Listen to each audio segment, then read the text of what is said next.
Hey everyone, this is Ete. Just a quick intro to today's show. I really had a blast sitting down with Katie. She's a mother of four, an entrepreneur, wife, outdoors woman, dancer, musician. I mean, the list goes on. And doing this interview today was so fun. It just reminded me how much I love the time that I get to sit down with these different entrepreneurs and learn from them. A lot of great lessons in today's show, and I hope you enjoy it. Had a lot of fun and blast, and appreciate her doing it. Hey, what is up, everyone? This is Ete with another episode of The Company Next Door. Today I'm here with an entrepreneur / creative type who is not next door, but just maybe 10 houses next door, somewhere in the neighborhood. And I'm excited to have her on for a few reasons. I think she's got a little bit of a different story, a little bit of a different experience than some of the others I've sat down with. So it should be fun. One fun thing I want to say about my guest today is Katie Stirling here out of Heber. Katie, how are you? I'm doing great. Thanks. Okay. That's all I let them say in the beginning. No, one thing I want to say before we jump into this interview is one thing I like about Katie and her family is they're really fun. So you may or may not know, my family, we're pretty crazy. We're loud, we dance, and we sing. And since we've been here, it's been hard to find people who are willing to be that silly. And we were recently at a few different dance parties together, and we had a blast. So I'm happy to have the Stirlings here. I'm happy to have Katie with me. Thank you. And so basically we met here locally in the community. She's, like I said, she's just a few houses up. Katie has been involved in all kinds of different projects, different ideas. She's designed products. She's a photographer, and we'll talk about all that. And I actually use quite a few of her different services and products. And one thing I just love is that she's always creating. She's always coming up with new ideas, her and her husband. And she also brings her kids into some of it. And she's got 4 boys at home, so you know that's just crazy to begin with. But somehow she finds a way to do it all, to be an awesome mom and a helper, a person in the community that gives back, but also she dances, she's a musician. I mean, the list goes on. So I want to start this with a very bizarre question, which is, tell me one thing that you're not good at, because people need to know you're human. I am not good at saying no, so I spread myself thin sometimes. Okay. Yeah. I will at times be like, why did I take this all on? And I kind of fall apart, and then I have to gather it all back up. Okay, gotcha. And I can relate to that too. I've been working on that actually. So, okay, good to know. So she can do mostly everything, but she can't say no. So if you guys need anything, now you know where to find it, because she won't say no. Katie, let's go back. I want to start a little bit at the beginning. So tell us a little bit about where you were born and raised, a little bit about your family life. What were your parents doing? Is your family entrepreneurial? Were they creative? Is this something that you developed over time?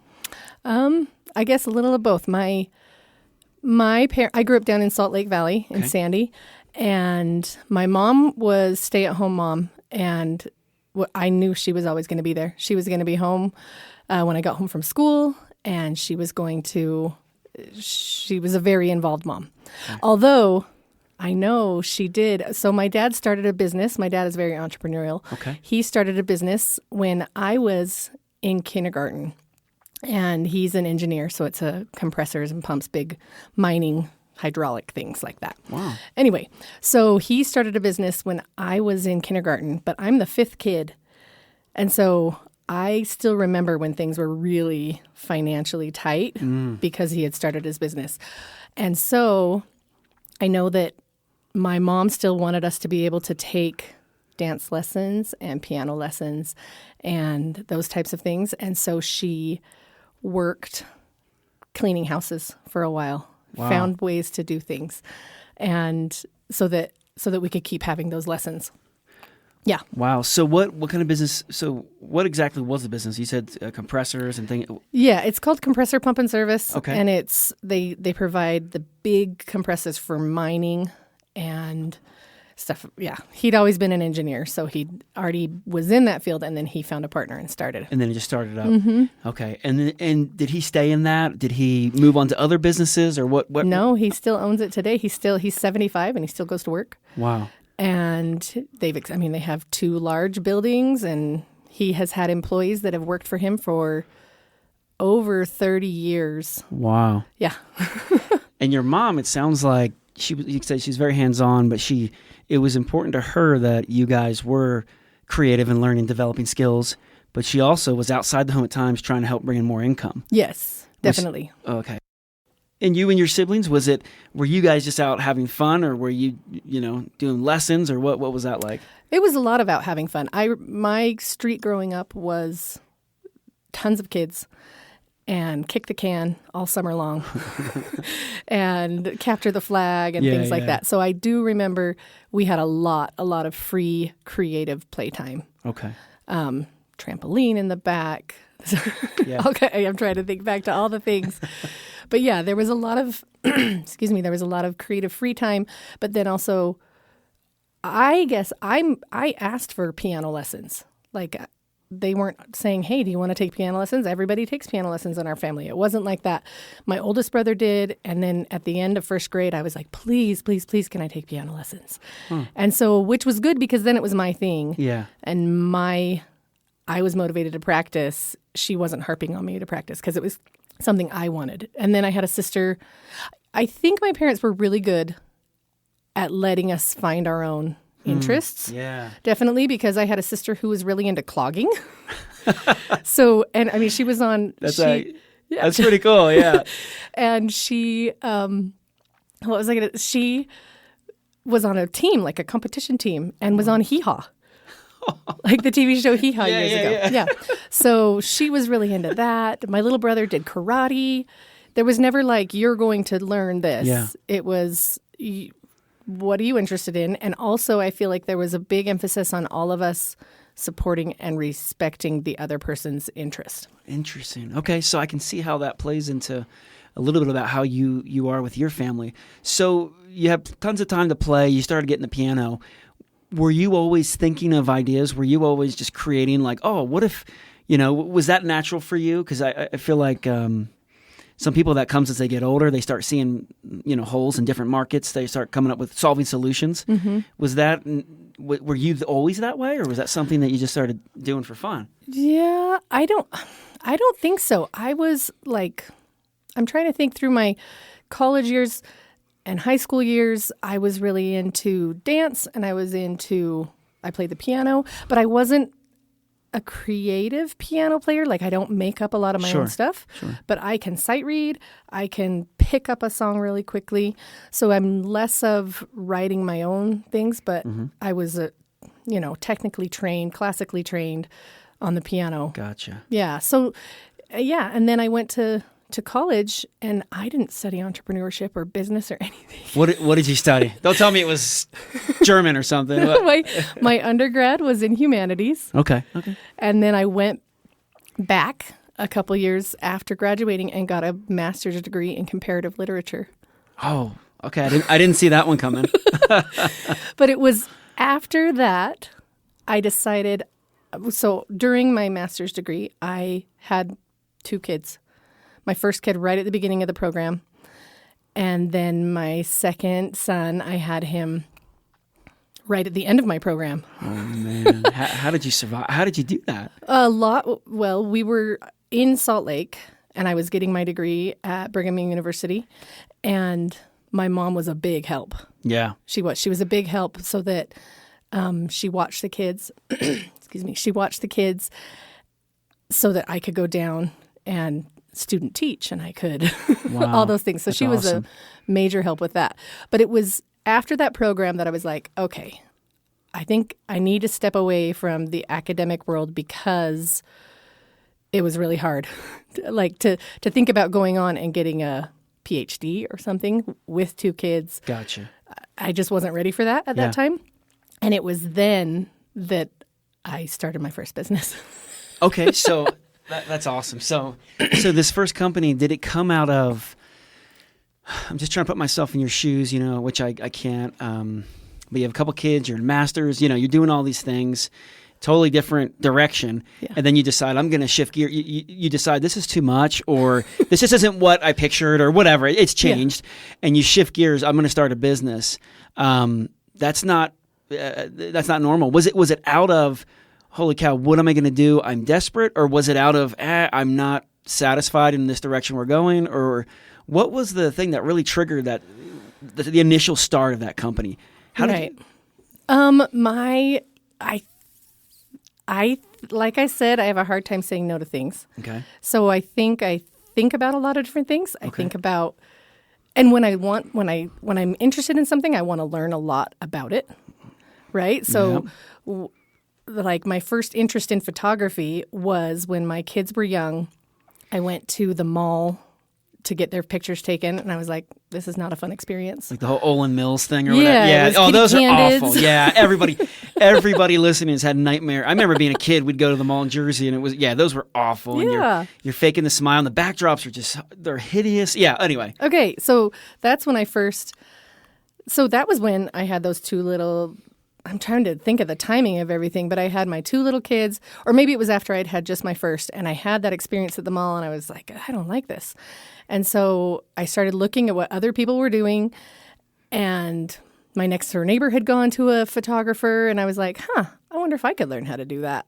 So I got my first DSLR, and I took a class, and I just read and read and tried and read and learned about different, learned about the f-stops and the focal lengths and everything. Yeah. And so I just really dove into it. And that was after I'd finished my degree. So I had this empty space, right? Yeah. in my mind. So I started going into that. And then my first business was I had my brother is an Air Force doctor. He was an Air Force doctor. He's retired now. But he was living in Germany. Okay. So now I'm getting my timing right. I had my oldest. I was pregnant with my second. Okay. We went to Germany to visit him, and we went on this hike, and it ended up being like this long.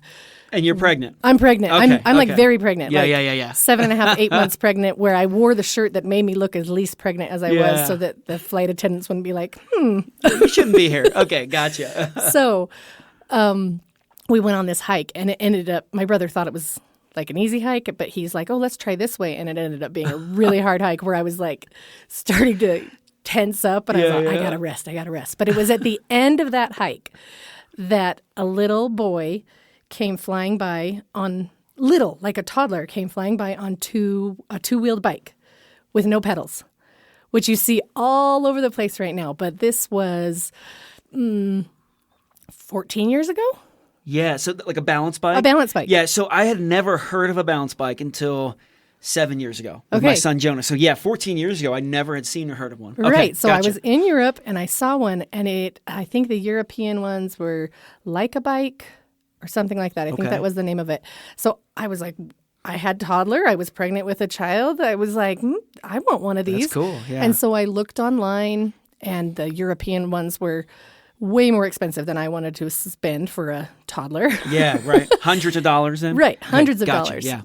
And so I looked around, and then just kept thinking and talking, and, well, if I can't find one, maybe I could make one. And I started looking into plastic molds, and I thought, no, that's not the way I want to go. That's not going to work.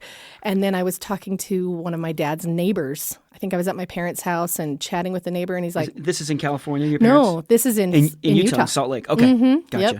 So they moved to Salt Lake before I was born, and have been there the whole gotcha. time. Yep. Trying to get my timeline right. Gotcha. Yeah. So I was chatting with the neighbor, and he said, well, I import. I could help you find a manufacturer. And I said, right. Okay, let's do it. So I started using people I knew. My college roommate's husband is a graphic designer. So I said, can you help me design a logo? Which 14 years ago was not easy. Today you can hop on Fiverr, Upwork, a million logos. Yeah. Yes. So, okay, gotcha. Yeah. I'm with you. And everything was just one little step at a time. I didn't know any of it. It was just, I'm going to try this. And finally, we put some money in, borrowed a little bit of money from my parents, and 1,000 bikes showed up in a container. From where was it? These were from China. Okay, from China, and they showed up, and that had to be exciting. It was super You're exciting. like, we just built this, we designed this, we got 1,000 bikes. Oh crap! Now we got to sell them. Now right? we got to sell Okay. them. Right. So, and I used a childhood friend to help me design a website because there wasn't Shopify and there wasn't all these things that have it all in one place. So he helped me build a website. I had gotten into photography, so I took the pictures. Okay. And it was honestly one step at a time. Like, suddenly I realized I had enough money that I could pay myself, and I was all, I don't know how to pay myself. Right. Yeah, because I didn't go to school for business. I didn't go to school for business, so it was then that I found an accountant, and that ended up being my husband's friend's dad. So there's always connections around you all the time. And I really think that when you start pursuing something, those connections start to pop up because you're talking about it, you're thinking about it. Somebody says, oh, I know somebody who does that. And so every part of that business was one little step at a time. I had to get merchant accounts. I had to get my SSL certificate, all these, all those little things that was just figuring it out as I went. And 14 years ago, I mean, that manufacturing was, oh, wow, such a different industry. Everything was different. Yeah. I just want to point out one thing because I think it's awesome. I love what you're saying. There's people in your circle. As you go along the way, you get friends, you get acquaintances, you get mentors. And, as you're building that network, your own personal network, you don't often, sometimes we think, I'm going to start a business, I got to go alone. Yeah. But what you were able to do is see the people in your circle and that were in your life and find a way to connect them. Mm-hmm. And it really sounded like that's what, because no business degree, no business experience. And now you're importing the bikes, you're designing, you're throwing websites up, and all that was so hard because I was doing it too around 14 years ago. It was so much more expensive. It was very difficult. Okay, wow. So now you got these 1,000 bikes. Yeah. and you're figuring out, you're moving on, so step by step. Step by step. And so did you sell the bikes? What did you do with the bikes? We did. So that first, so this is kind of a funny story. We had it was just a small home with a carport.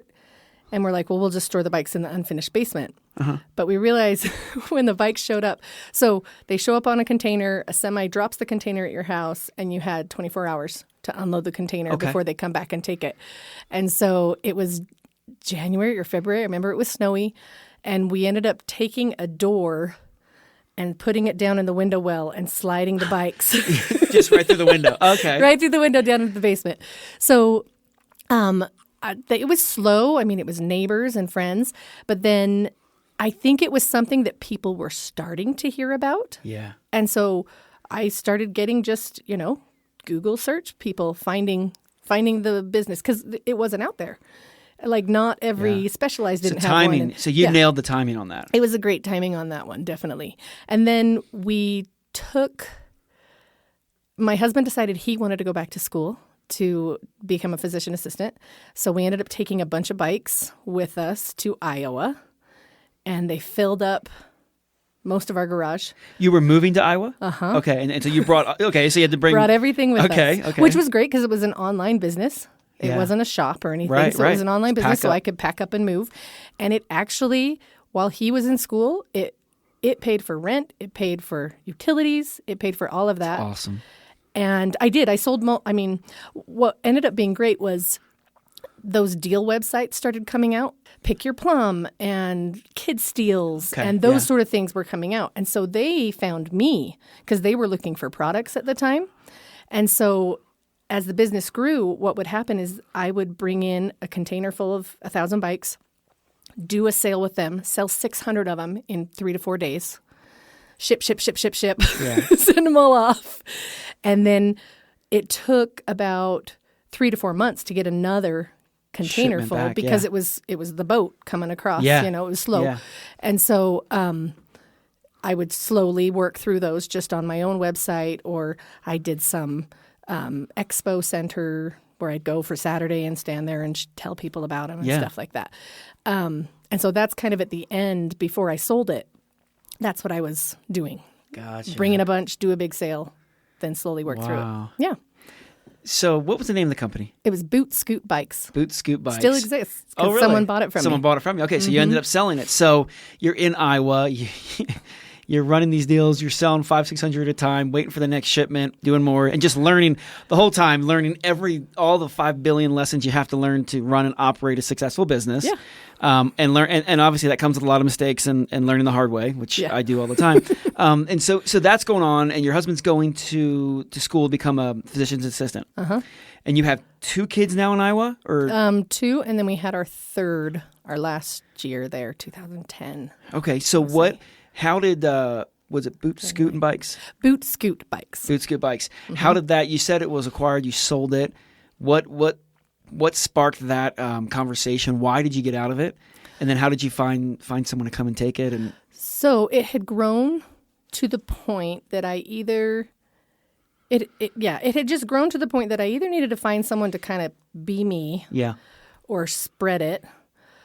But I also knew I wanted to have one more kid, and it was we were heading back to Utah and coming back here to Heber, and I don't know. It was just like, okay, it had reached a tipping point of either I need to get people and really blow this up, or do I want to do that?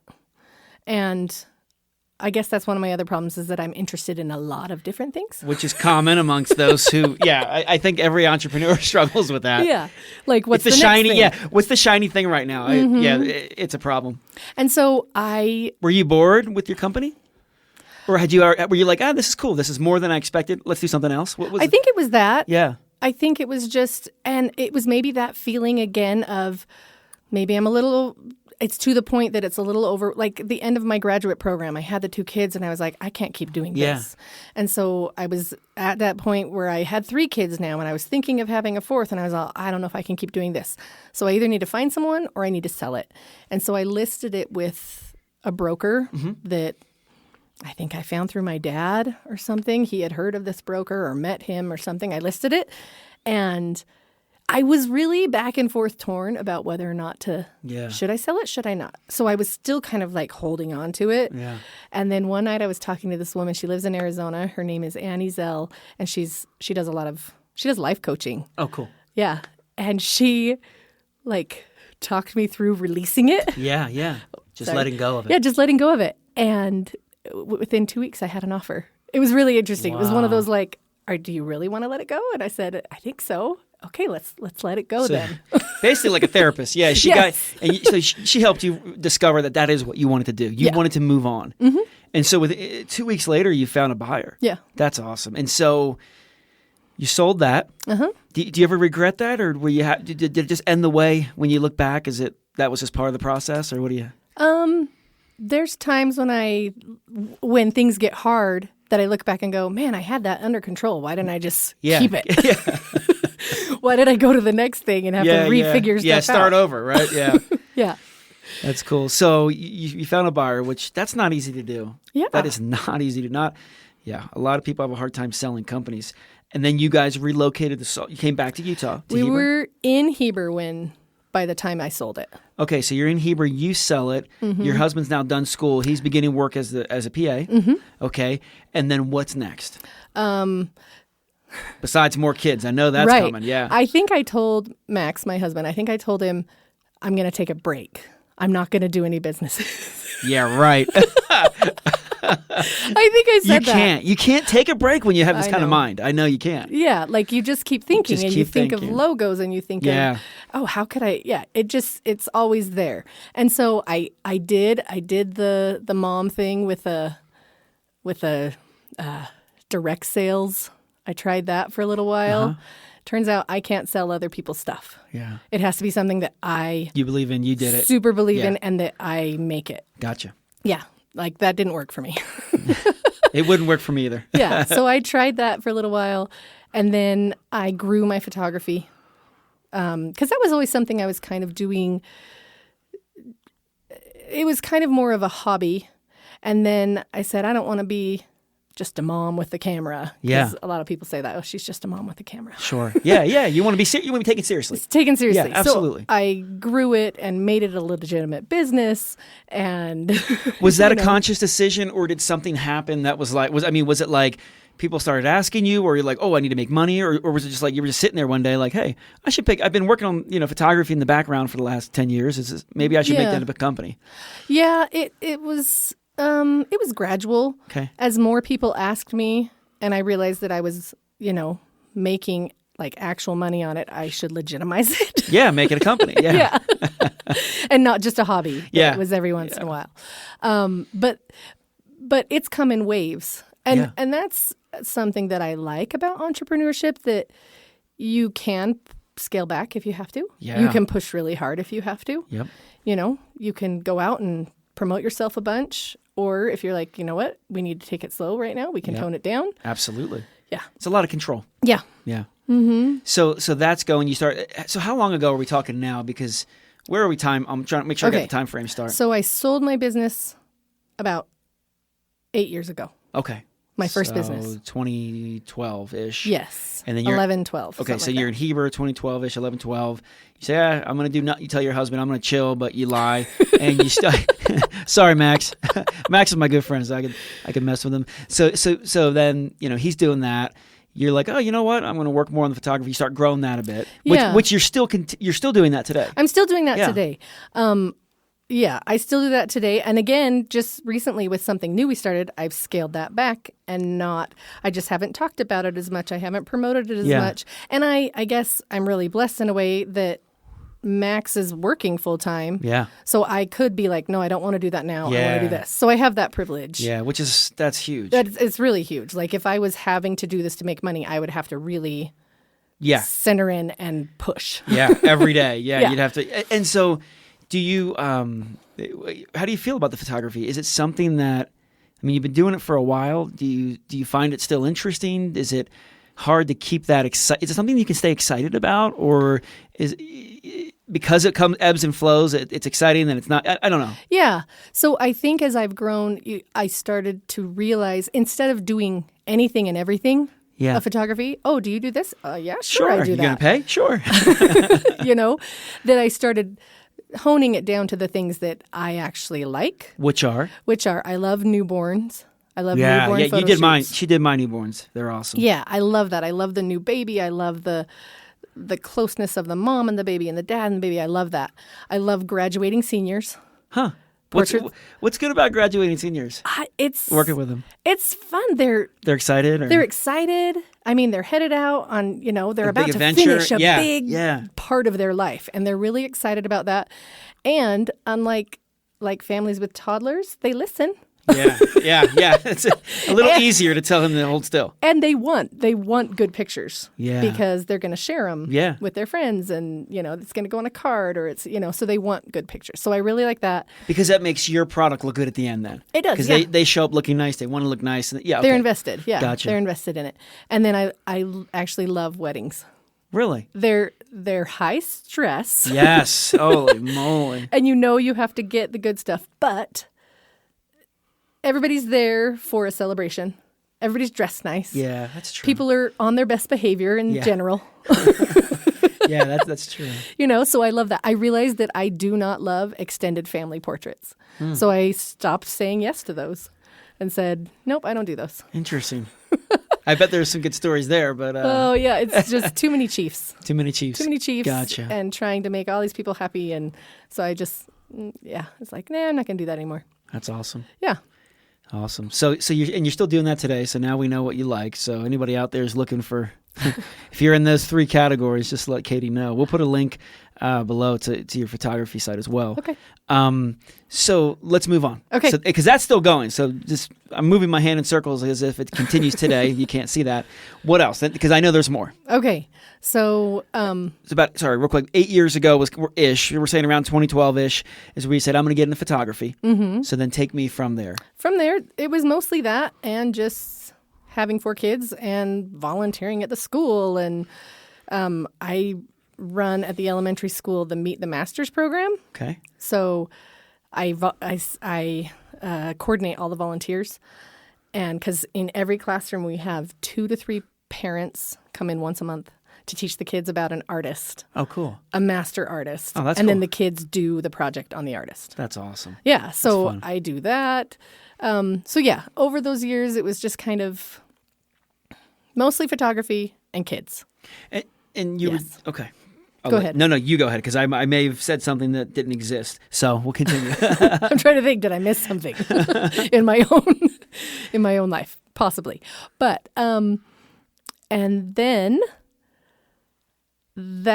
so last November, well, actually, go back. We decided, my husband and I decided last year, we were like, let's do an online business again. Cool. I thought it was time to think of something, and we were having different ideas and which ways to go. And somebody I follow online, her name's Allison J. Prince.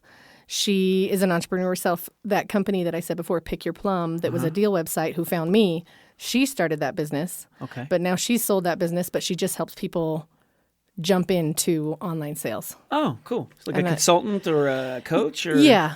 She has an online course, and then she, you know, the Facebook group where you can ask questions and stuff like that. Yeah.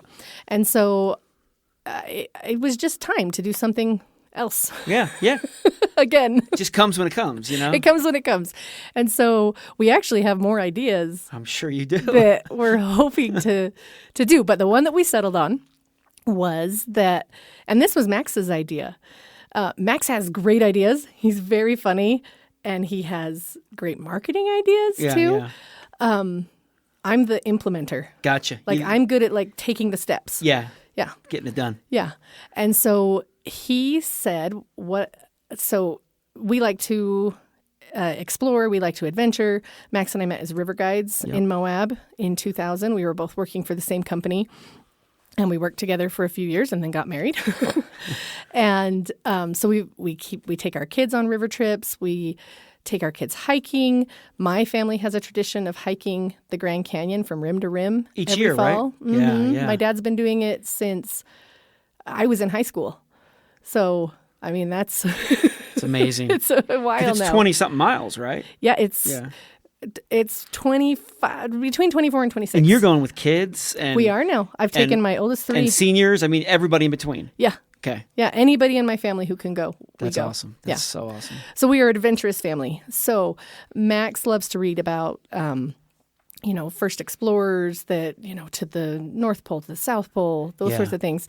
And he happened upon the group called the Explorers Club. Okay. Which is sort of an elite exploring group where you can say, I'm doing this expedition, and it's kind of like a first ascent, or cool. And you get to take the Explorers Club flag to that place. Oh, cool. A mini Explorers Club flag has been to the moon. It's been to the North and South Pole. It's been, top of Everest, those sorts of things. So just conquering just some of the adventurous places in the world. That's awesome. Yeah, so that's the Explorers Club. And Max said, why don't we have our own family? It started with him saying we should have our own family flag, that we should take on our adventures. And we take a picture when we get to the top of the summit. And, because we did it. And that's us at the top. And so we were looking at making our own. And I was doing this online course at the same time, thinking about what we could do. And we said we could make personalized flags. For families. For families, for clubs, for anything, It could be for a family reunion. It could be but personalized flags that you either take with you and you take pictures with it when you do something awesome. On your adventures. Or you display it in your home, or I guess you could do both. Yeah. You display it in your home with patches and pins or signatures or from the adventures that you've had. From the places you've been. Yeah, so it hangs up on your wall and it reminds you of the awesome stuff you have done, and then also encourages you to keep going and doing more awesome stuff. Yeah. And especially if you've traveled and you've collected all this and it's hanging up, there's just so many stories, right? Someone comes over, this is the time we went to, and the memories, that's what I like about it. All the memories will just flash back from each adventure. Yep. That's cool. Okay. Yeah. So we had to figure out how to do it.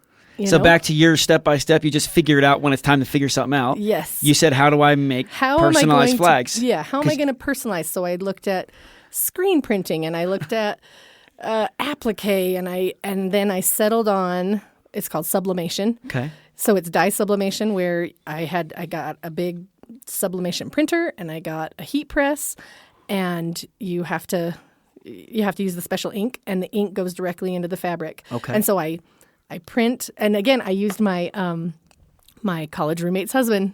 He's a designer. I contacted him again. That's awesome. And he is so awesome because the first things I sent to him, I said, I want this, this, and this. He sends it back to me, and I look at it, and I say, he did exactly what I said. I said the wrong words. So you made a mistake. So I went back and said, you did fantastic. My words were wrong. Can you do these words instead? Gotcha. Okay. Yeah. Until we got what we wanted.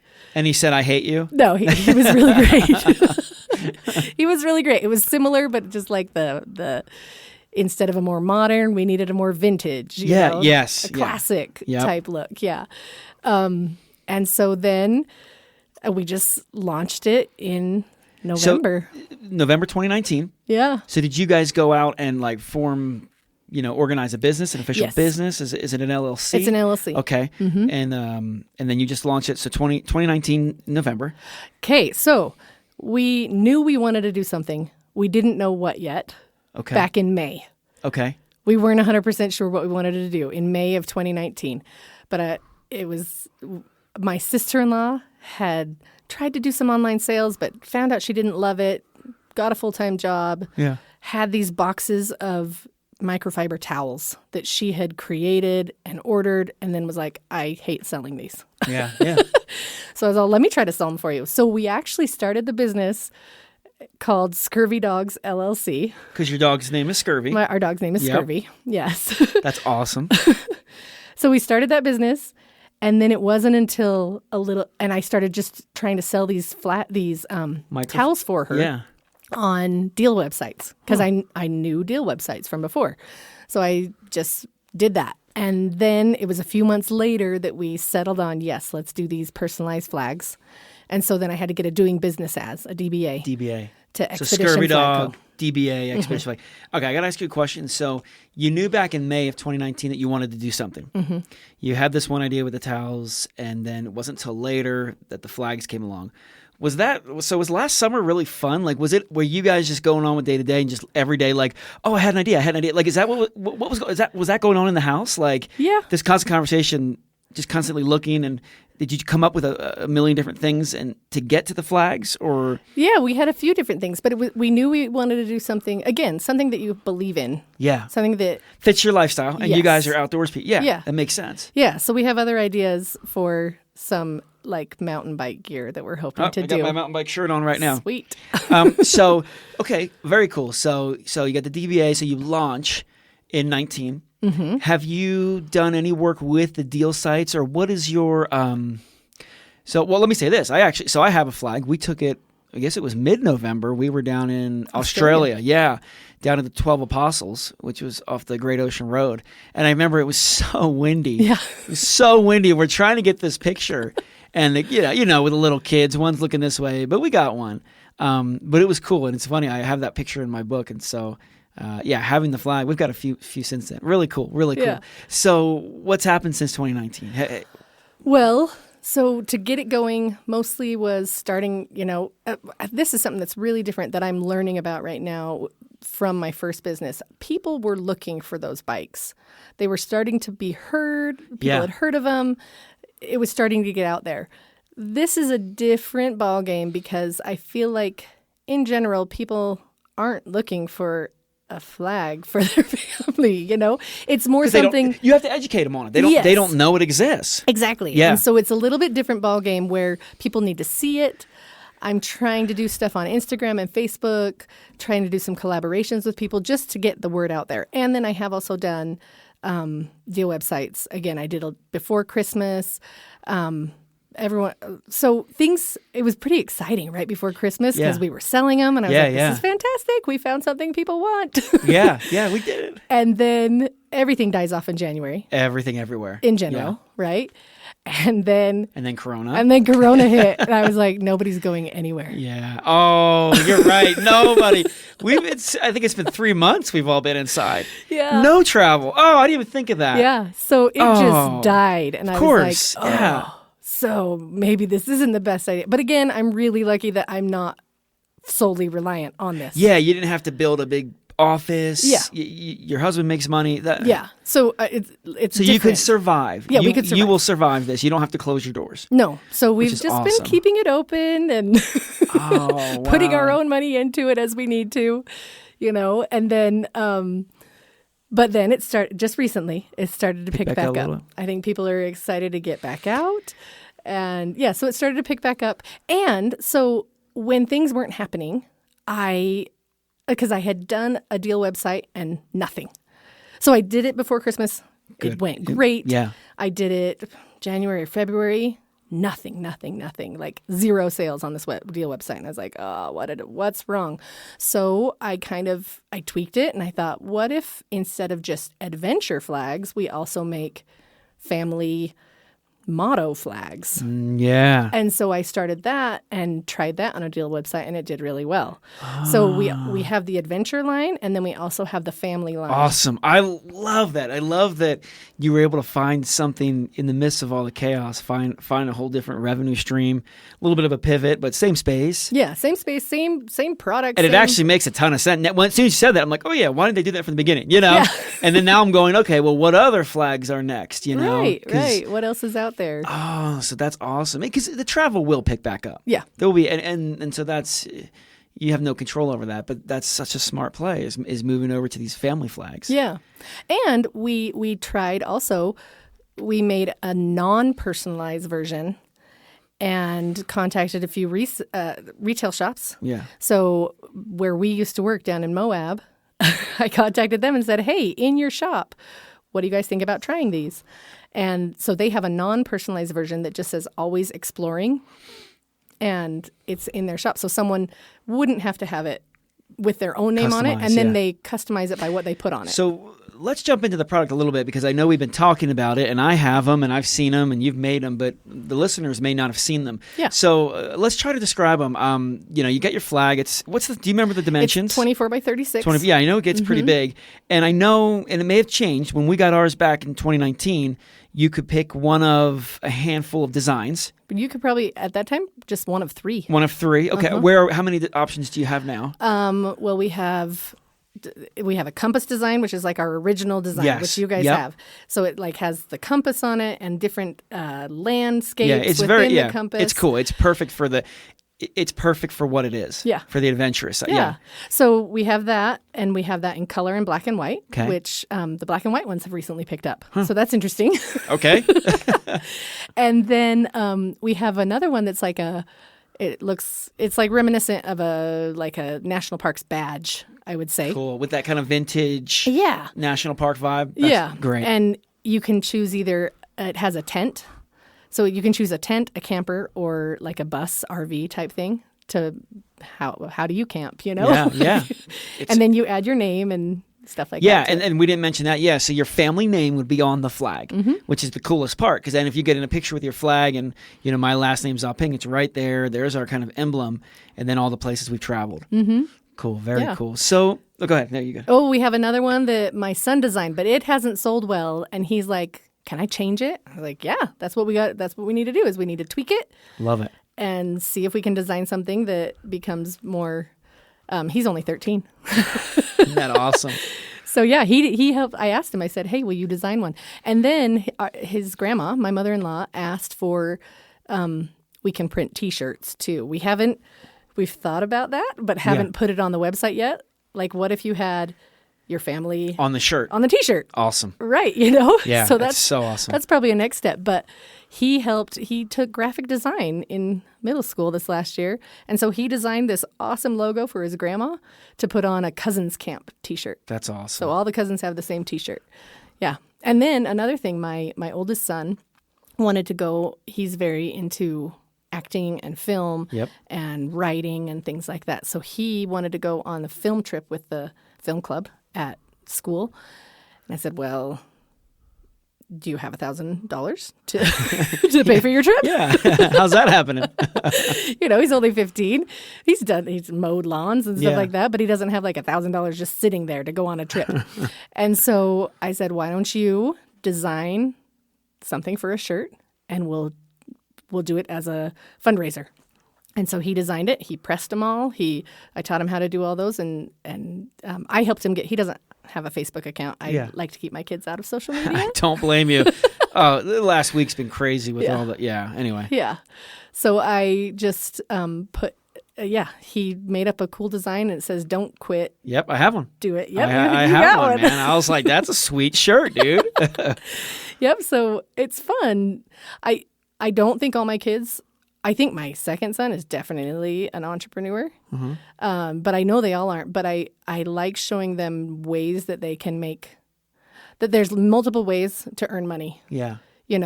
Like if something's not working and you need to earn money, there's tons of ways. Yeah. You're not limited to one box. Yeah. Yeah. Yeah. Yeah. And with the internet and online there, I mean, you can access people all over the world. Yeah. So I love it. And I got 2 points. Hopefully I'll remember them. But the first one, I do just want to point out, I do think it's fun that you guys as a family have jumped into some, like you got one son helping with the flag designs. I know they're all creative and, and then, now you got another son designing shirts. And I just think it's cool that you've brought your family and your kids into the journey. What's funny is whenever I use a tape, like what are those called? Like a box tape, like the thing that goes. Yeah. With the handle thing. With the handle. We're playing charades. Okay. Packaging tape. Yeah. So my older kids remember with Boot Scoot bikes, because I would open it and just make sure all the pieces were in, because it came in a box unassembled that people would receive and then put together. It was really quick put together. But I would open them and make sure that everything was in there and everything looked okay before I shipped it off. And then I would have to retape it. So whenever, even today, when they hear packaging tape, they remember that. Because that was when they were little. They were toddlers. Yeah. And over and over packaging these boxes. And they would go to the UPS store with me and they'd made friends. We still have Christmas cards with a UPS lady in Iowa. That's awesome. Yeah. So, and I think kids like being a part of it. They do. And it's cool that you have something... I don't know. It's just cool that they want to be part of it to some degree. Yeah, and they don't always. Yeah, I know. Kids are kids. I let me ask you this. So, sometimes it can be hard, right? When you are always excited, always trying to learn, grow, create things, looking for new solutions, and just business in general. Sometimes it just knocks you down. Sometimes it's not. We've been talking. It's been fun, and we're getting the highlights. Yeah. But there are a lot of lowlights along the way. And if you haven't had any, you're lucky, but everyone's had them. And I guess I want to ask a little bit about that because part of the reason for the show is to not only inspire others to just start creating things, companies, ideas, just go with it, but also to be honest and not just show, oh, it's great, I did this, and all of a sudden I got 1,000 people. Is there one or a hard time that you remember and where you almost got discouraged and you thought, can I do this? Oh, yeah. Yeah. Can you remember a time in specific? Or? So I know one of my shipments of bikes that came from China, the paint job was awful. Oh. And I suddenly have 1,000 bikes and you can't just send them back. No, it's not easy. You can't send them back.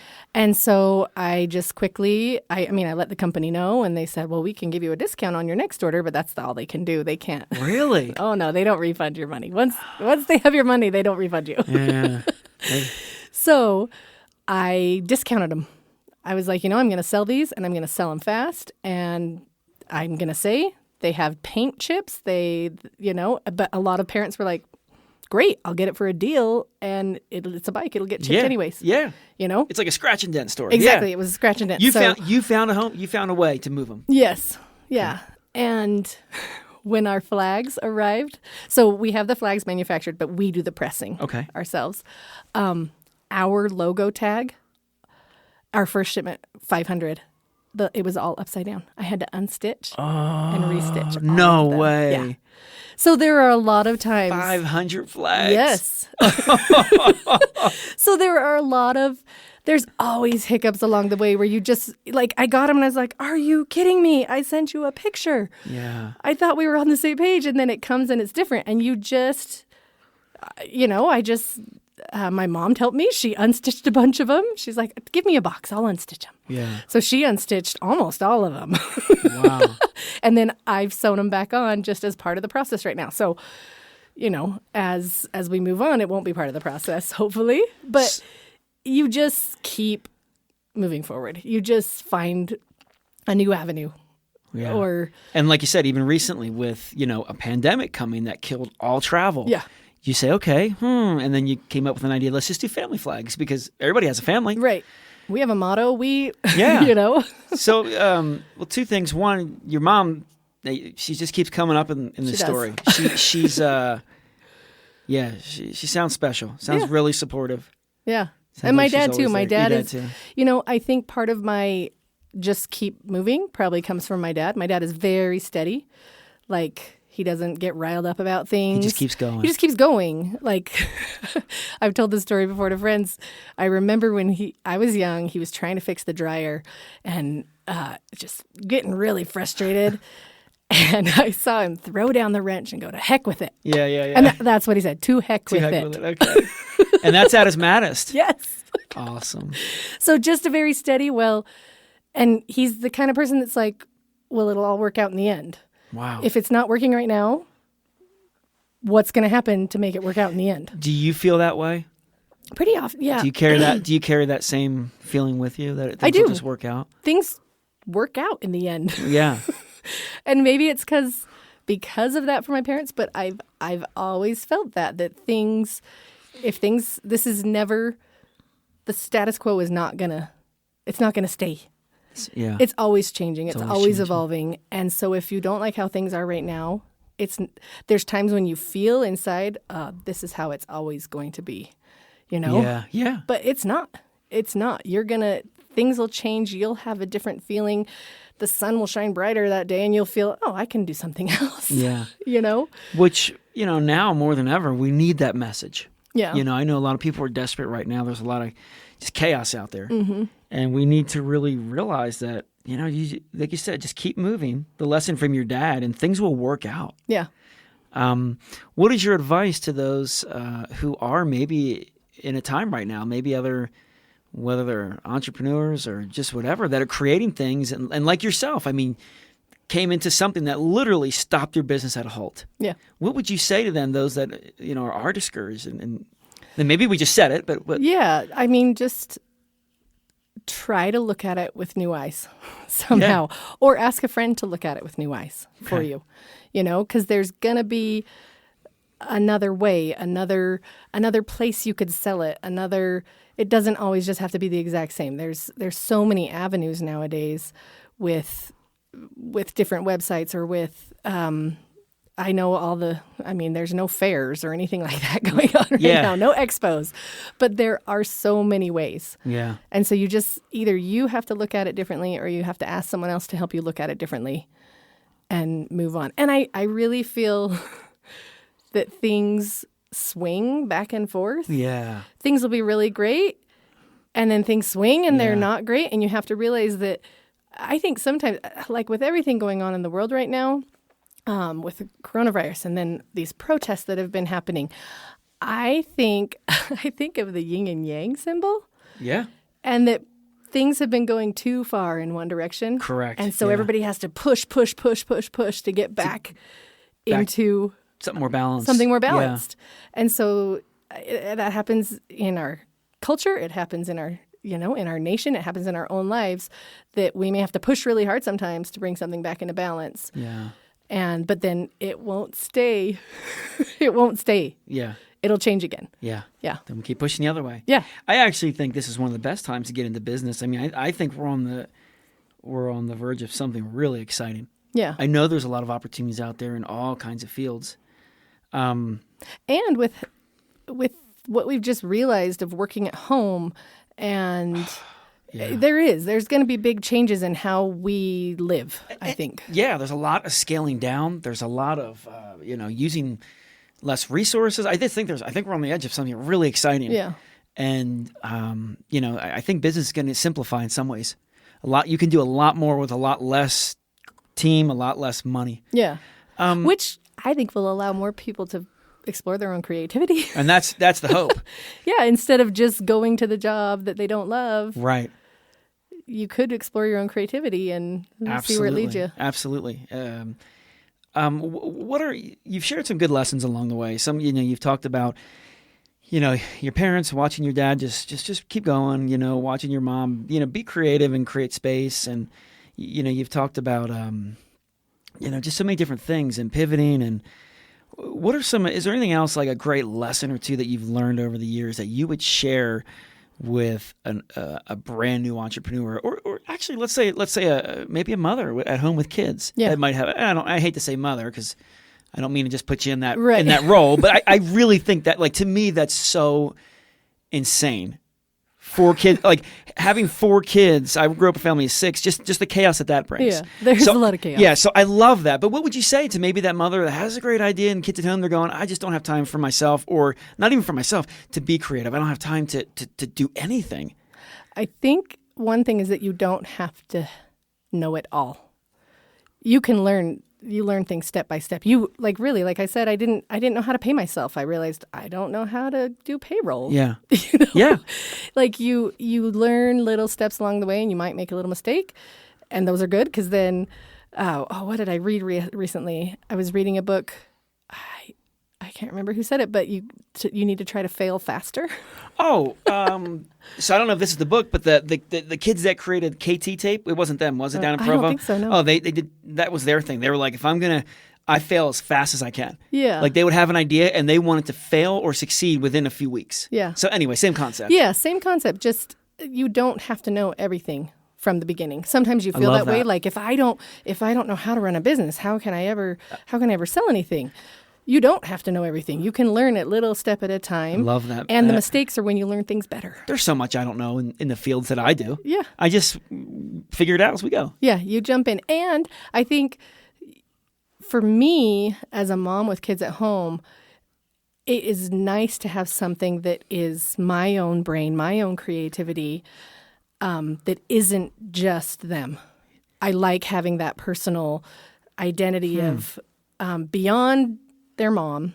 I am also a creator, a photographer. I like having that personal identity because I think sometimes you feel lost. You feel really I can lost. imagine. I can imagine. Yeah, because, having gone through school and having these, I had ideas of what I could be. And then you have kids and you're like, man, I can't do PhD school. Right. And some people can. Yeah. Taking that little, and you have to make the space sometimes, Oh, yeah. And it could be, when they were little, I loved nap time. Nap time was my time. That was your time. Oh my gosh, yes. And then when they grew out of nap time, I was like, oh, what do I do? But nap time was the time for me to pursue my own interests. So question, because I actually have a theory that I've talked about in my other show, but I believe that real quickly, I believe that part of the problems as we're having as a society is people are born creative, but they're not expressing it. They're not being creative. Mm-hmm. And so they get kind of pent up, and that's why you have all these midlife crisis and people rioting. Anyway, so as you've been doing this, does that help you to be a better mom when you pull out and you work on whatever it is? You build your own world, you're working on these ideas, and then you come back as a mom. Does that because I feel like it balances things, but it does. I'd love to hear your thoughts on that. It definitely balances things for me, that I do have this own, my own space, so that I can feel rejuvenated and refreshed. Because you're still a person. Yes. You're not just the mom, you know? Yes. Yeah, okay. We got to make Which you do get lost in that. Oh, yeah. You do get lost in that with little kids because that's all you're doing is giving. And you kind of lose that giving to yourself of making yourself feel better. And, there's other things, like I have always found a really good book club. I still love books. Yeah. Comparative literature. Still love books. So I've had fantastic book clubs. And that's another thing that rejuvenates me when I go hang out with these other women and talk and laugh. And then I get to come back and be a better mom. Yeah. Yeah. Seems like you draw a lot of strength and ideas, and your energy goes up when you're around people, when you're bouncing ideas and being creative. Yeah. I also do like being alone too. Yeah. Oh, I'm the same way. People say, are you extrovert, introvert? I'm like, I don't know, because sometimes I can't stand being around people. Right. And then sometimes I need to be with them. To be with people. Yeah. No, I hear you. Yeah. Yeah. Or I'll be with people and it's fantastic. And then I need to it drains me a little bit, and then I can rejuvenate alone. You know? It's awesome. It's a give and take. That's awesome. So I'm inspired, and I hope those that are listening just heard what she said. If you have an idea, if you're at home and you guys have an idea and you really think it's good, just jump into it. Mm-hmm. Just start doing it. You can find things online. You can research. You can hire consultants. There's so many ways to get information in 2020. You don't have to have a 4-6 year degree to do business. Yeah, and start talking about it. Yeah. When you start talking about it, people will come that you didn't know that they did that. That's awesome. And they, just start talking about it as a very first step. You can research and start talking. So in winding down, I want to ask, well, I always like to ask this question. It's a little more fun, but I know you love the mountain bike. You do all these things. If it's a Saturday, you have nothing to do, like you don't have to work and you're not working on a business, where do we find you? Like, what are you doing? Mountain biking, paddleboarding, skiing. Depends on the season. One of those things. Okay. I also love chilling at home on our patio. Yeah. You know, doing a movie night with the kids on the patio in the summer. But if there's nothing to do, I'd find a way to be outside. Be outside. Awesome. We talked a little bit beforehand. I know we got a Father's Day sale coming up and some other things, and you said you might have a code for any of our listeners. Yes. Is that possible, or do you want us to just use the code that you have? Or No, let's use your code. Okay, you tell us what it is, and we'll drop it in the link. Company Next Door. Oh, okay. Just all caps, Company Next Door. Okay.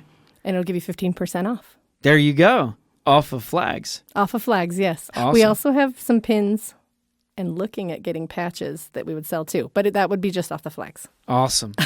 Awesome. So if you go to and the website? The website is expeditionflag.com. Expeditionflag.com. I know they're online on social media as well. On social media, on Instagram, we're Expedition Flag Co. Okay. And then the same on Facebook. So go to the website, type in Company Next Door, and you can get a 15% off on the flag. I highly recommend it. We've got ours. It's super cool, and it sounds like you're expanding your product line, so there's more and more things as we go. Katie, thank you for taking some time and talking with me. Really, really, really fun. Really, I've really enjoyed it, and if you guys can check it out.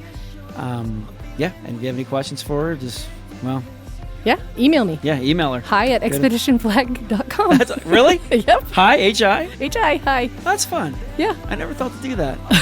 I always do boring ones like admin or billing at this, Yeah. Hi, there you go. So there you go. Hi, there you go. All right, guys, thank you so much for joining us in this episode, and have a great day. We'll see you on the next episode.